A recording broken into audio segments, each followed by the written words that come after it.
اسی کلمے میں ہو تو مد متصل ہوتی ہے۔ اس کا حکم یہ ہے کہ اسے کم از کم 3 الف کھینچ کر پڑھا جائے۔ اب اس لفظ کو اس کے ساتھ ملا کر کیسے پڑھیں گے؟ یاد رہے تنوین کے بعد ہم نے اگلا حرف جو ہوتا ہے وہ مشدد پڑھنا ہوتا ہے۔ صفا صفا وجیئا۔ اب جیم یا سے جیم کے بعد الف ہے اور زیر کی وجہ سے وہ الف نہیں پڑھا جا رہا، تو یہ اس زیر کو اس یا سے ملائیں گے تو یا ساکن سے پہلے حرف پر زیر ہو تو وہ یا مدہ پڑھا جاتا ہے۔ جیم یا سے جی، یہ الف سائلنٹ ہو جائے گا، تو اس جی کی آواز ہم دیں گے یا مدہ سے۔ اس کے بعد حمزہ اسی کلمے میں ہے، حمزہ اسی کلمے میں ہے، تو یہاں پر ہم نے مد متصل کرتے ہوئے اسے لمبا کرنا ہے۔ یہاں پر ایک اور لفظ سمجھ لیجئے، تنوین کے بعد میم نظر آ رہی ہے، ایک چھوٹی سی میم ہے، تو اس میم کو کس طرح پڑھنا ہے؟ یومئذ بجہنم۔ اب یہاں پر یہ جو 5 آپ کو یہ علامت نظر آ رہی ہے، اس کے اوپر لام الف کی علامت بھی ہے۔ ایسی صورت میں وقف کرنے اور نہ کرنے میں ائمہ کا اختلاف ہے، بہرحال ہم یہاں پر وقف کی حالت میں پڑھ رہے ہیں۔ آئیے قرآن پاک کے مزید مشکل الفاظ جو کمنٹ میں پوچھے گئے ان کے بارے میں سمجھتے ہیں۔ یہاں پر غور کیجئے گا، یہ ایک حمزہ عین ٹائپ ہے اور یہ ایک حمزہ الف ٹائپ ہے، ان دونوں کی آواز سیم ہی ہونی ہے۔ قرأت حفص میں اسے تسہیل کہا جاتا ہے، تو تسہیل کے ساتھ ہمیں انہیں پڑھنا ہے۔ تسہیل کے معنی ہوتا ہے دوسرے حمزہ کو نرمی سے پڑھنا۔ تو یہاں پر ہم نے اس لفظ کا ایک اسپیشلی لیکچر بھی اپنے چینل پر ریکارڈ کر کے ڈال دیا ہے، آپ اس کا لنک بھی دیکھ سکتے ہیں۔ بہرحال یہاں پر ہم ایک ہی لفظ جو ہے وہ ملا کر پڑھنا سکھائیں گے اور یہ وقف مطلق کی علامت تک ہم پڑھیں گے۔ اعجمی وعربی، اعجمی وعربی۔ یا کی شد جو ہے یہ حالت وقف میں باقی رکھتے ہیں اور تنوین کو ہم نے سائلنٹ کر دینا ہے۔ تو یہ پہلے ہم نے حالت وصل میں پڑھا، یعنی یا کی 2 پیش کو بھی ہم نے پڑھا اور بعد میں ہم نے حالت وقف میں پڑھا، 2 پیش کو بغیر ملائے پڑھ دیا۔ وعربی۔ اب قرآن پاک کا ایک اور لفظ مشکل جو کمنٹ میں پوچھا گیا تھا اس کو پڑھنے کی کوشش کرتے ہیں۔ آئیے ہم پارہ 8 سورہ انعام کی آیت نمبر 143 اور 144 میں جو یہ لفظ آیا ہے اسے پڑھنے کا طریقہ سیکھتے ہیں۔ حروف مدہ یا کھڑی حرکات کے بعد جب بھی جزم یا تشدید والا حرف آ جائے، جیسا کہ آپ یہاں پر شد والا حرف دیکھ رہے ہیں، یہ مشدد ہے ذال، تو اسے ملا کر پڑھا جاتا ہے۔ یہ الف اور لام دونوں سائلنٹ ہو جائیں گے۔ سیم اسی طرح کا یہی لفظ یہاں پر بھی ہے، قل آذکرین، یہاں پر بھی سیم وہی لفظ ہے اور اس کے بعد والا بھی اسی طرح سے ہے۔ تو ہم یہاں پر اسی لفظ کی فرمائش کے مطابق اسے ہی پڑھنا سکھائیں گے ہجوں کے ساتھ اور پھر رواں۔ حمزہ ذال کھڑی زبر آز، ذال زبر ذا، آز، کاف زبر کا، آز کا، را یا زبر روی، آذکرین، نون زیر نی، آذکرین۔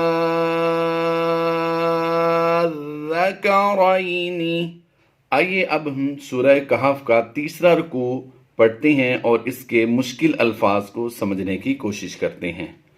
وَتَحْسَبُهُمْ أَيْقَاظًا وَهُمْ، تنوین کے بعد حروف یرملون میں سے واو آ گیا، تو یہاں پر ہم نے ادغام مع الغنہ کرتے ہوئے پڑھنا ہے۔ اس کا لنک آپ ڈسکرپشن سے دیکھ سکتے ہیں۔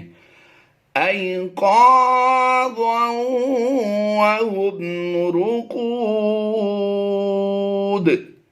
یہاں پر جب ہم وقف کریں گے تو دال ساکن ہو جائے گی. جب دال ساکن ہوگی تو یہاں پہ ہم نے حروف قلقلہ ہونے کی وجہ سے یہاں پر قلقلہ صغرا کرنا ہے. لیکن اگر ہم یہاں پر وقف نہیں کرتے، ایک حالت ہم نے وقف کی پڑھ لی اور اب وصل میں پڑھنے کا اس کا طریقہ سمجھتے ہیں. رقود ونقلبهم، دال واو دو پیش دوں کی آواز دیں گے. یعنی یہاں پر دیکھیے کہ ہم نے پہلے لفظ میں جو فرمائشی لفظ آئے تھے ان میں بھی سمجھایا کہ تنوین کے بعد جب بھی حروف یرملون آئیں گے تو وہ مشدد پڑھے جائیں گے. تو یہاں پر یہ مشدد ہے. دونوں ہی صورتوں میں اسے ہم نے پڑھنا سکھایا ہے. رقود ونقلبهم ذات اليمين وذات الشمال. اب یہاں پر جو علامات وقف ہیں سیم وہی علامات وقف یہاں پر ہیں. ہم نے ایک بار اب وقف میں سکھایا ہے، اب دوبارہ ہم اسے رواں پڑھنے کی صورت میں یعنی وصل میں آپ کو سکھاتے ہیں. وَذَاتَ الشِّمَالِ وَكَلْبُهُمْ. اب یہاں پر ہم نے اتنا پڑھا تو میم ساکن کو ہم نے پچھلے حرف سے ملا دیا.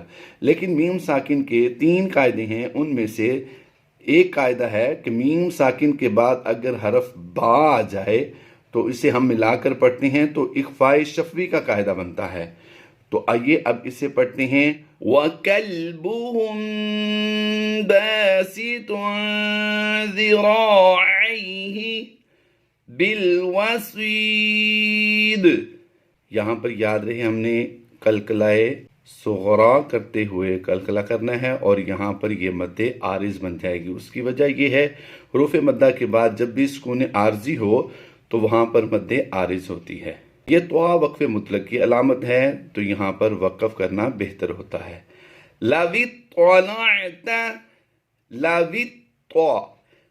تا نہیں کریں گے، تا اور طوا کی آواز میں فرق دیتے ہیں. لَوِطَّلَعْتَ عَلَيْهِمْ لَوَلَّيْتَ مِنْهُمْ فِرَارًا. یاد رہے جب بھی تنوین کے بعد حروف یرملون میں سے کوئی حرف آ جائے تو وہ مشدد پڑھا جاتا ہے. تو یہاں پر ہم نے تنوین کے بعد حروف یرملون میں سے واو پایا ہے تو یہاں پر ہم مشدد پڑھتے ہوئے اسے ادغام مائل غنہ کرتے ہوئے پڑھیں گے. فرارا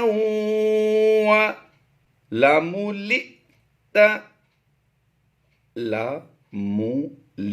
لام حمزہ زے لی. یاد رہے حمزہ جس بھی حرف پر آ جائے تو وہ حرکت جو ہے وہ حمزہ کے ساتھ پڑھی جائے گی. جیسا یہ جزم جو ہے حمزہ کے ساتھ پڑھی جا رہی. لِئْتَ لَمُلِئْتَ مِنْهُمْ رُعْبًا وَكَذَلِكَ بَعَثْنَاهُمْ لِيَتَسَاءَلُوا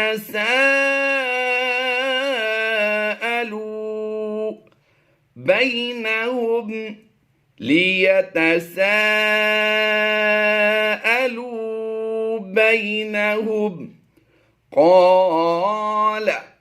قَالَ قَائِلٌ مِّنْهُمْ. تنوین کے بعد حروف یرملون میں سے میم آ گیا تو یہاں پر ہم نے ادغام مائل غنہ کرتے ہوئے غنہ آنے کی آواز دینی ہے کیونکہ یہاں پر میم مشدد ہے. میم مشدد اور نون مشدد میں ہمیشہ غنہ ہوتا ہے اور یہ غنہ آنے کی آواز دیتے ہیں. قائل منہم. نون ساکن کے بعد ہا حروف حلقی میں سے ہے، یہاں پر ہم نے اظہار کرتے ہوئے پڑھنا ہے. منہم کم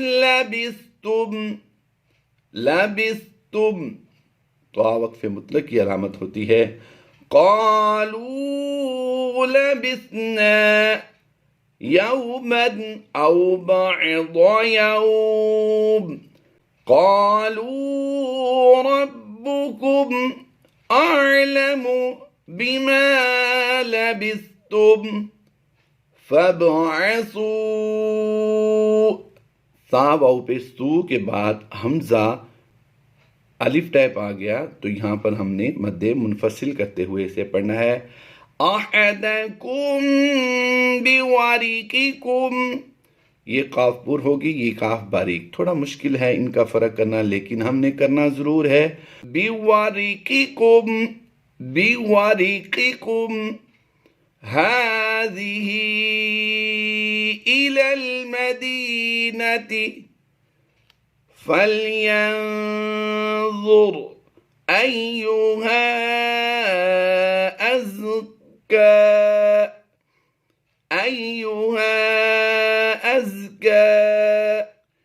اب یہاں پر توجہ کیجئے گا، ہم نے یہاں تک پڑھا ہے اور یہاں پر آ کے ہم نے ایک بات کو سمجھنا ہے کہ یہاں پر یہ عبارت کیوں لکھی ہوئی ہے، اس کے بارے میں سمجھائیں گے، ہمارے ساتھ رہیے گا. أزكى طعاما فليأتكم. اب یاد دیکھیے، توجہ کیجئے کہ یہ بھی یہاں پر یہ سرا اسی طرح سے ہے اور یہ بھی اسی طرح سے ہے. یاد رہے کہ یہ لام ہے، جب بھی یہ لائن جو پیچھے کی طرف ملے گی تو یہ الف شمار کیا جائے گا، اور یہ اگر آگے کی طرف بھی ملتا ہو، جیسا کہ آپ پیچھے بھی ملا ہوا دیکھ رہے ہیں اور آگے بھی چلتا ہوا دیکھ رہے ہیں، تو یہ لام ہوگا. یہ پیچھے کی طرف مل رہا ہے تو یہ الف ہے. الف پر جزم آ گئی تو ہم نے اسے حمزہ شمار کرنا ہے، اور حمزہ ساکنہ ہو تو اسے جھٹکا دے کر پڑھتے ہیں. یہاں پر یہ لام ہے، یہاں پر یہ لام ہے کیونکہ یہ پیچھے بھی حرف مل رہا ہے اور آگے بھی مل رہا ہے. فَلْيَأْتِكُمْ بِرِزْقٍ مِّنْهُ بِرِزْقٍ مِّنْهُ. اب اس لفظ کو سمجھیے. وَلْيَتَلَطَّفْ وَلْيَتَلَطَّفْ. یہاں پر یہ نشان جو آپ کو نظر آ رہا ہے، یہ اس بات کی علامت ہوتی ہے کہ حاشیے میں آپ دیکھیے کہ جو حاشیہ لگا ہوا ہے اس کے باہر جو لکھا ہوا ہے اس کی رہنمائی یہاں پر دی گئی ہے. یہاں پر آپ دیکھیے یہ چھوٹا سا نشان یہاں بھی ہے، مطلب یہ ہوتا ہے کہ یہ جو آپ نے اندر نشان دیکھا تھا اسے یہاں پر دیکھیں، اور یہ عبارت اس کی تفصیل لکھی جاتی ہے. تو یہ عبارت ہے نصف القرآن باعتبار عدد الحروف، یعنی قرآن کے نصف ہونے کا یہاں پر اعتبار ہے کہ یہ لفظ جو ہے اس میں لام جو آیا ہے، یہ لام آنے کا قرآن پاک کا ہاف ہے. یعنی قرآن پاک آدھا 15ویں پارے کے اینڈ پر ہوتا ہے پاروں کے اعتبار سے، لیکن اس حرف کے اعتبار سے قرآن پاک نصف ہو جاتا ہے. تو آئیے آگے اس کی تلاوت شروع کرتے ہیں. وَلْيَتَلَطَّفْ وَلَا يُشْعِرَنَّ بِكُمْ أَحَدًا. وقف کی علامت ہے، دو زبر کی تنوین کو ہم نے الف مدہ سے بدل دینا ہے. آگے پڑھیں. إِنَّهُمْ إِن يَظْهَرُوا. حمزہ نون یازے این کی آواز دیں گے. نون ساکن کے بعد حروف یرملون میں سے یا آ گیا تو ہم اسے مشدد پڑھتے ہوئے پچھلے حرف سے ملائیں گے، اور پیچھے نون ساکن ہے، نون ساکن کی آواز کو ہم سائلنٹ کرتے ہوئے یا کی آواز دیں گے. حمزہ نون یازر.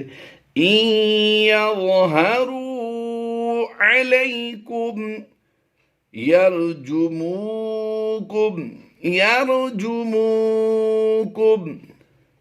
أَوْ يُعِيدُوكُمْ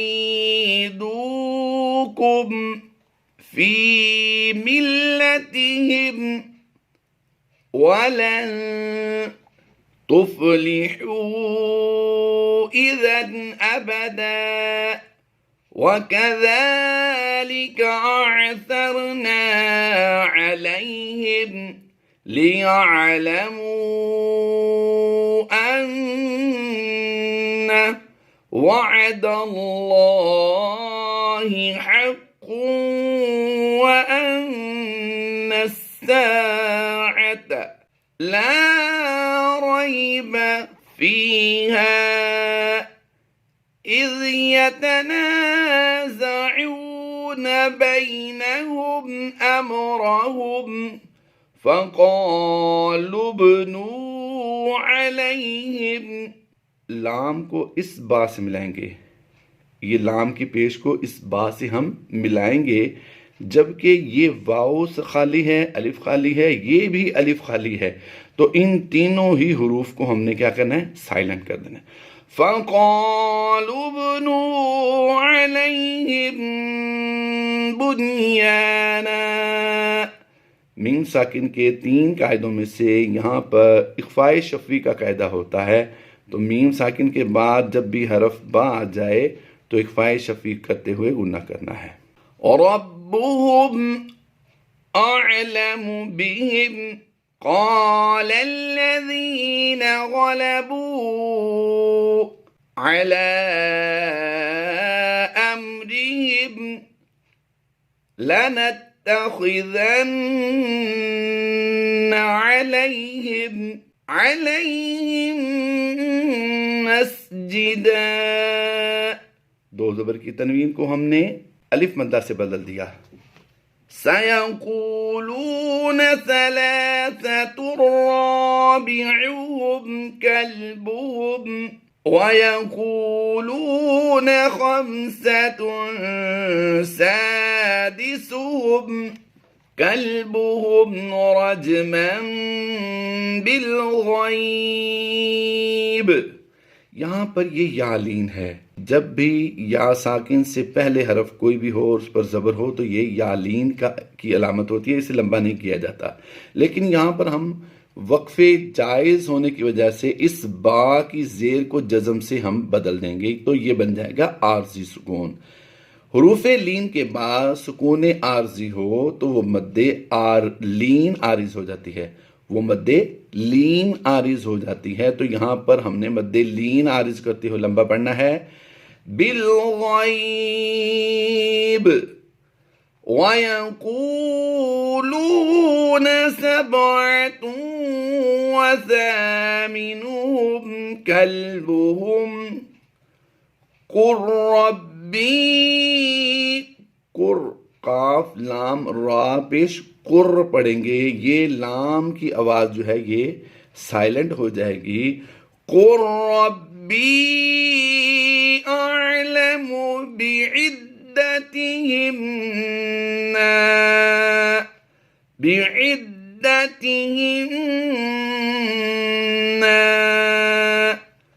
يَعْلَمُهُمْ إِلَّا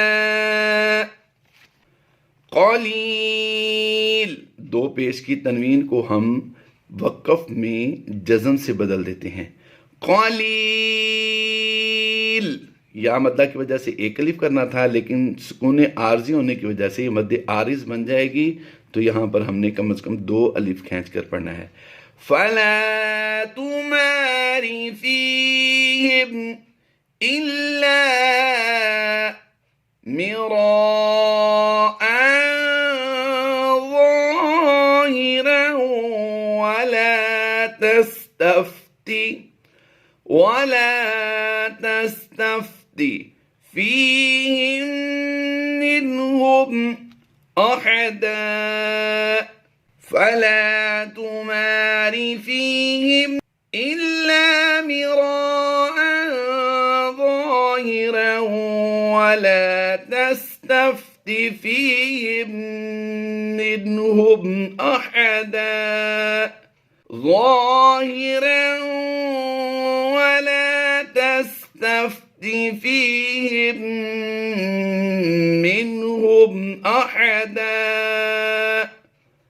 یہاں پر ہمارا تیسرا رکوع مکمل ہوا. یاد رہے اس عین کی جو یہ گنتی لکھی ہوئی ہے، عین کے اوپر نیچے درمیان میں، اس کے بارے میں ہم سمجھا چکے ہیں پہلے، ہمارے پچھلے لیکچرز وغیرہ میں آپ سیکھ سکتے ہیں. پھر بھی آسانی کے لیے ہم مختصراً عرض کرتے ہیں کہ یہ عین رکوع کی علامت ہوتی ہے. یہ یہاں پر آیت کے اوپر بھی لکھا ہوتا ہے، تو یہاں پر رکوع مکمل ہو جاتا ہے. آئیے اب اس کے عین کے بارے میں سمجھیے کہ یہ جو اوپر گنتی ہوتی ہے یہ سورت کا رکوع نمبر ہوتا ہے، نیچے جو گنتی لکھی ہوتی ہے یہ پارے کا رکوع نمبر ہوتا ہے، اور یہ درمیان میں جو گنتی لکھی ہوئی ہے، ایک رکوع سے دوسرے رکوع تک درمیانی آیات لکھی ہوتی ہیں۔ یہ 2 رکوع نمبر ہوتی ہیں اور یہ درمیانی آیات ہوتی ہیں رکوع کی۔ اپنا اور اپنے احباب کا خیال رکھیے۔ فی امان اللہ۔ اللہ حافظ۔